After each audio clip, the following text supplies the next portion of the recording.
Olá, conversadores e conversadoras de elevador, bem-vindo ao seu espaço. Aqui é aquele lugar em que a gente conversa, compartilha e discute os segredos comerciais das empresas de elevador. E esse é o nosso 24º episódio. Bastante conteúdo aqui no canal para vocês. E hoje a gente vai falar sobre pesquisa de satisfação, ou então o tal do score, né, dos nossos clientes aí, que a nota que eles dão para a gente. Antes da gente começar, a gente sempre faz aquele agradecimento, né, ao nosso apoiador oficial, que é a Infoleve, a empresa aí que mais treina técnicos aí no nosso segmento e agora também apoiando na área comercial, para que a gente possa ficar cada vez mais profissionalizado e oferecer o melhor serviço aí para os nossos clientes. Então, um agradecimento especial à Infoleve. E hoje eu estou trazendo um tema que tem muito a ver com a área de marketing, tá? E que tem muito a ver com o sucesso da empresa, para que a gente possa oferecer cada vez serviços melhores para os nossos clientes, tá? Então, muitas vezes, né, a gente acaba vendo que a pesquisa de satisfação está em áreas como qualidade, né, e faz todo sentido quando a gente trabalha, né, faz algum projeto com empresa que tem ISO, a gente vê que os certificados aí de qualidade, eles exigem, né, uma pesquisa para acompanhar a satisfação e a entrega aí dos nossos serviços e produtos para os nossos clientes. Então, faz sentido que a área de qualidade, muitas vezes, se responsabilize pela execução da pesquisa, tá? Qual que é a minha crítica em relação à maioria dos lugares em que eu já vi, né, das conservadoras, está no nosso segmento, né, a realização de pesquisa, né, que muito pouco se faz com o conteúdo que vem das pesquisas, né? Então, vou primeiro começar pelo que é pesquisa, como que ela pode ser feita, e depois a gente vai falar sobre a saída, né? O que a gente pode utilizar das informações que vêm das pesquisas, tá? Então, quando eu comecei no segmento, produtor, põe aquele cardzinho lá dessa história que eu sempre conto, né? Então, quando eu comecei no segmento de elevadores, né, lá em 1998, no século passado, a gente tinha a pesquisa de satisfação, né? Era normalmente uma pesquisa que a gente tinha de 0 a 5, né, para que o cliente dizia, né, que ele, a nota que ele dava para os serviços, e assim, na empresa em que eu trabalhei, a pesquisa era muito longa, né, era uma pesquisa de mais de 20 questões, tá, em que o cliente precisava responder aquela pesquisa durante muito tempo. Antes de eu começar no segmento, a pesquisa era feita por correio, né? Ou então o técnico entregava a pesquisa e depois passava para buscar a pesquisa preenchida, tá? Qual que é o problema? Muitas vezes as pesquisas não retornavam para a empresa, né? Então, por mais que se trabalhasse o processo para que o técnico retornasse com a pesquisa para cá, para dentro de casa, muitas vezes tinha desvios, principalmente quando as notas não eram muito boas, né?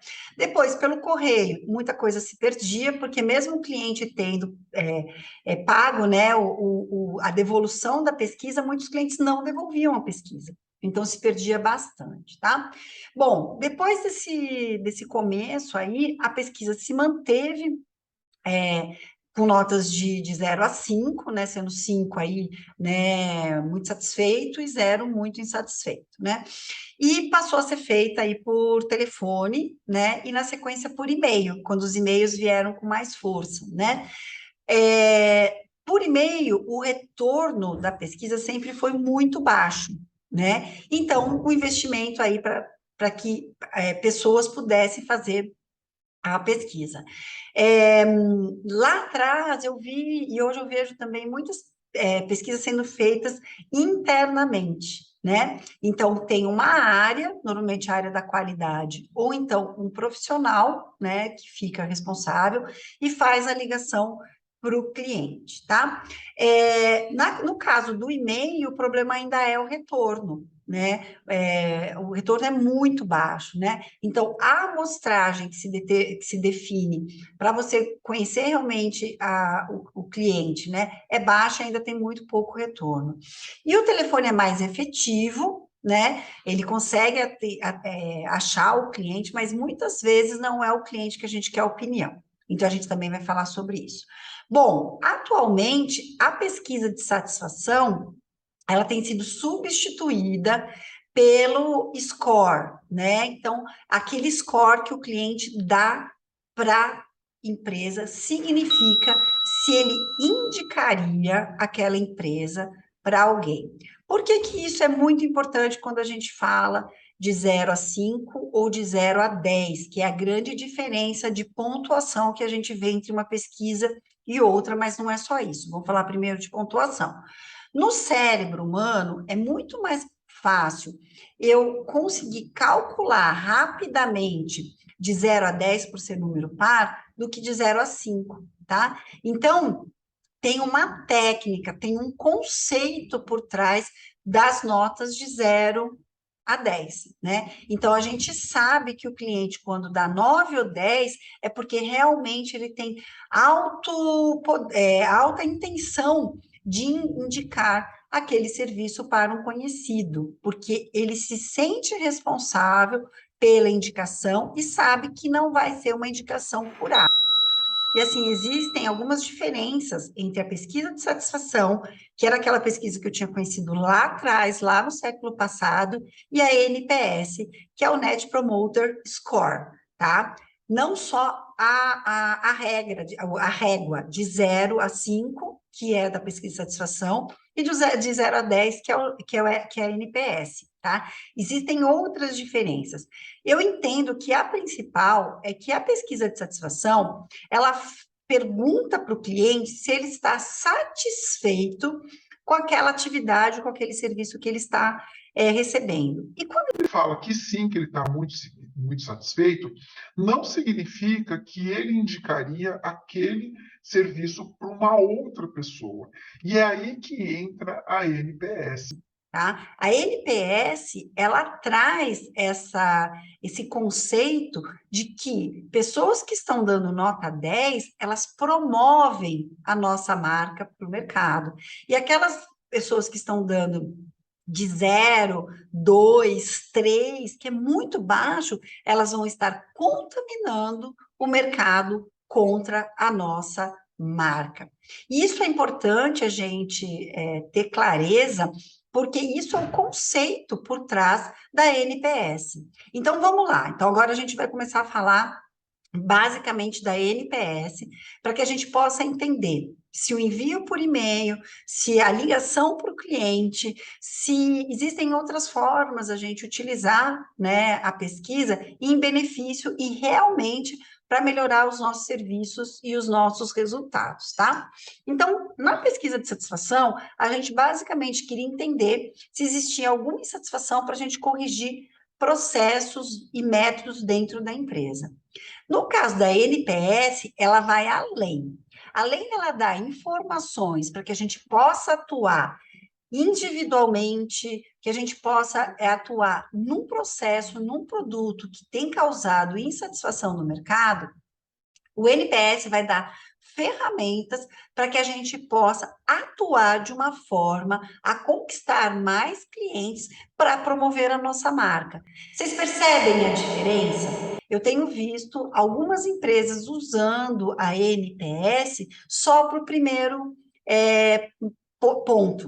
Então, faz a NPS, se tem algum problema, distribui para a empresa para que aquilo possa ser atuado individualmente com aquele cliente ou na melhoria daquele produto e depois descarta tudo isso que pode ser utilizado para melhorar a imagem da empresa, para atuar em mais frentes, né, dentro do segmento, tá? E a NPS, ela é rica por isso. Então, vamos dividir agora a NPS em pedaços. Então, assim, a primeira coisa que a NPS mudou em relação à pesquisa de satisfação é que a pergunta precisa ser bem feita, que é a primeira pergunta. Você indicaria esses serviços para algum amigo conhecido? E a nota vai de 0 a 10. Se o cliente dá 9 ou 10, ele é um cliente promotor.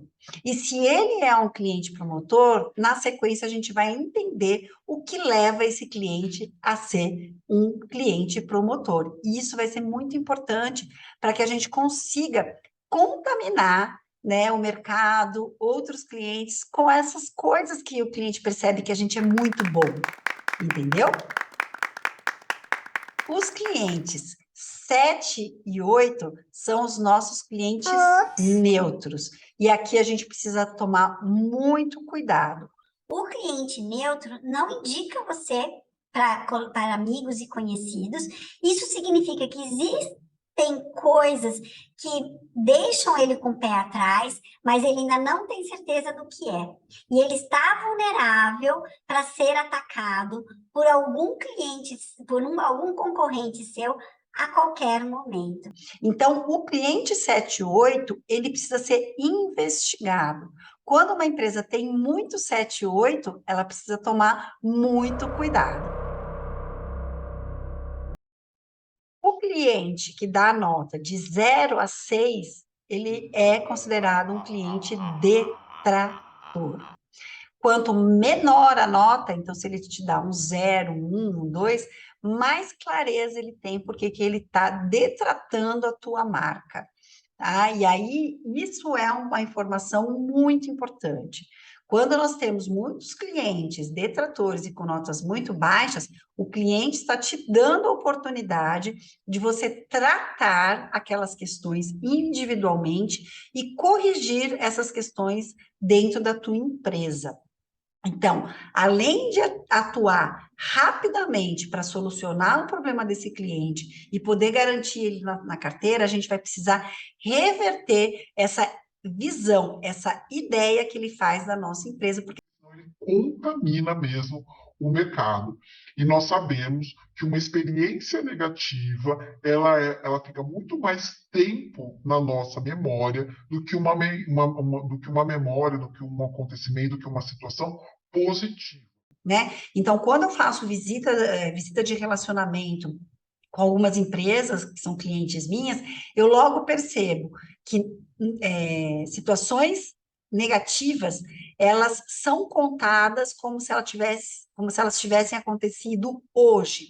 E quando a gente vai perguntar a data disso, às vezes já fez 3 anos, 4 anos, 10 anos, e o cliente ainda está lembrando dessa situação hoje, agora, como se tivesse acontecido ontem. E uma experiência positiva nem sempre é lembrada, né? Ela passa. Por quê? Porque na cabeça do cliente, se ela contratou você como empresa, a experiência precisa ser positiva. O cliente não está preparado para receber uma situação negativa, tá? Bom, o que a gente faz agora com essas informações quando a gente tem uma NPS implantada na nossa empresa? Então, para que a gente consiga analisar a pesquisa de uma forma efetiva para a empresa, a primeira coisa que você precisa entender é que você precisa saber analisar o NPS, que é o score, né, dessa pesquisa, tá? E como que a gente faz? A gente vai fazer o percentual de promotores menos o percentual de detratores.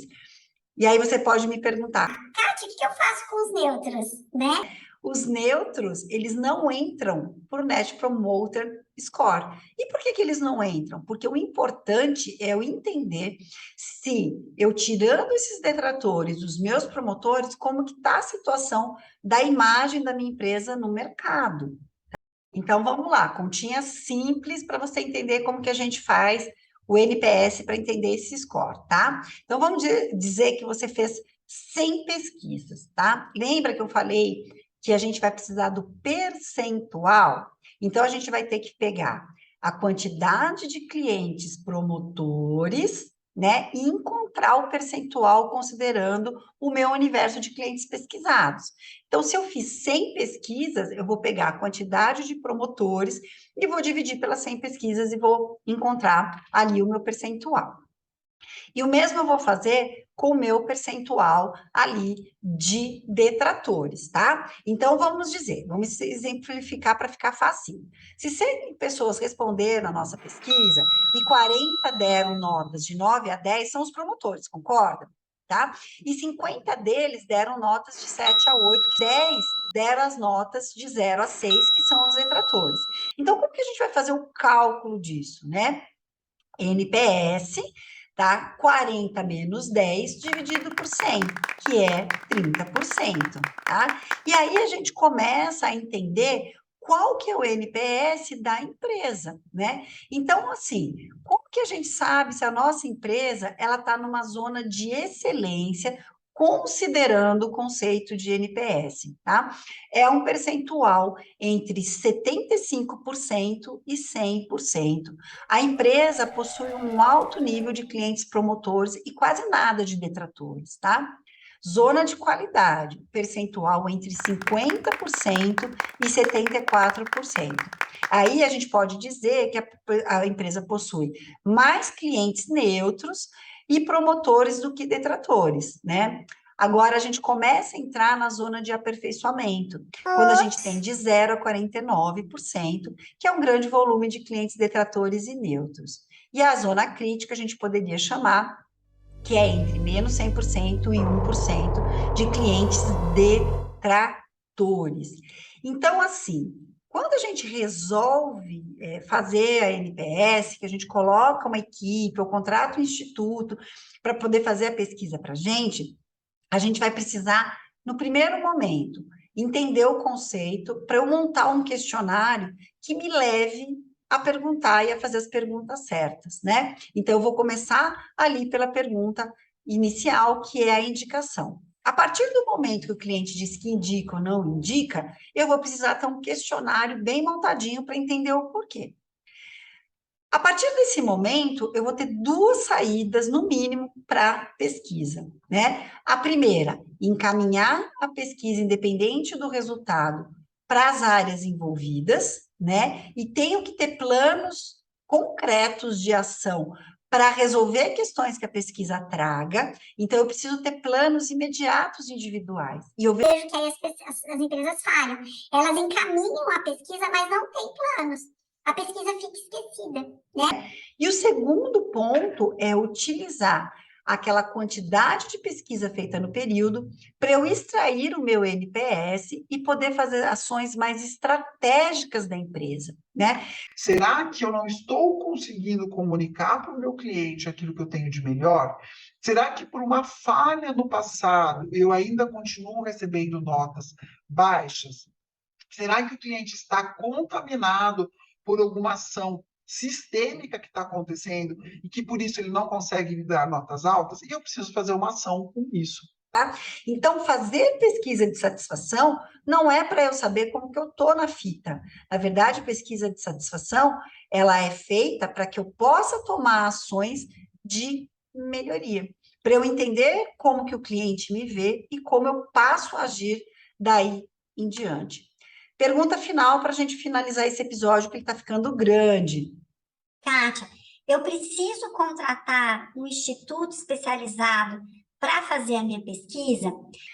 Não obrigatoriamente, tá? Os institutos ajudam muito, eles dão muito, eles trazem, né, o conhecimento do conceito e conseguem extrair mais coisas de uma pesquisa, tá? Então, sim, o instituto é muito importante. Mas ainda assim, se você não quer contratar um instituto, é importante que você tenha um profissional, né, de preferência que venha de uma área de marketing, de estatística, ou de um profissional que conheça um pouco mais sobre esse ponto, né, para que ele fique responsável em tocar o assunto dentro da empresa. Tá? Esse profissional, ele pode ficar ligado ao setor de qualidade, ele pode ficar ligado ao setor de marketing, mas ele não deve ficar ligado à área operacional de vendas da empresa, porque é como se fosse o gato cuidando do rato, né? Não dá, ou então o cachorro cuidando do gato e do rato. Não dá, a gente precisa separar essas coisas para que as coisas possam fluir com mais transparência para a própria empresa. Kátia, mas eu preciso ter um setor para isso? Isso depende do tamanho da tua empresa e do teu objetivo, né? Eu indico muito que você tenha uma pessoa especializada nesse tipo de projeto, ou então que esteja se formando. Então, você investir, por exemplo, num jovem aprendiz, para poder ir montando, organizando a parte de pesquisa da parte de pesquisa da sua empresa, ligado a uma área que tenha um coordenador, alguém mais experiente para poder direcionar esse profissional, pode ser que atenda, né, a sua necessidade de realização de pesquisa sem pesar muito em custo para a sua empresa. E você vai estar desenvolvendo um profissional que futuramente pode atuar em vários outros setores da tua empresa. Mas você está investindo numa mão de obra para que ela se desenvolva e depois possa atuar para você com mais senioridade. Então, eu gosto muito de empresas, eu conheço o segmento, sei que a gente não tem verba suficiente para investir em grandes projetos, mas isso é bem funcional. Quer saber mais?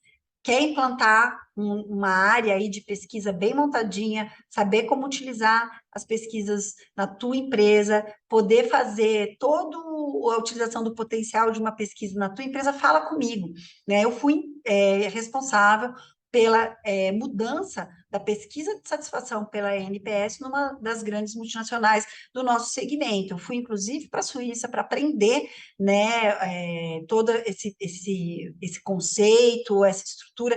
Fiz um MBA que tinha NPS como uma das cadeiras mais importantes do MBA, então eu conheço esse segmento e trabalhei muitos anos nessa área aqui no Brasil, né? Então eu conheço bastante de NPS e de pesquisa de satisfação. Fala comigo, né? Quem sabe a gente não consegue implantar um projetinho bem legal aí na tua empresa para você melhorar as suas entregas. É isso, gente. Espero que tenham gostado. Falem comigo. Falam se curtiram ou se não curtiram, me dê feedback sobre os conteúdos aqui do canal. Até mais e até a próxima.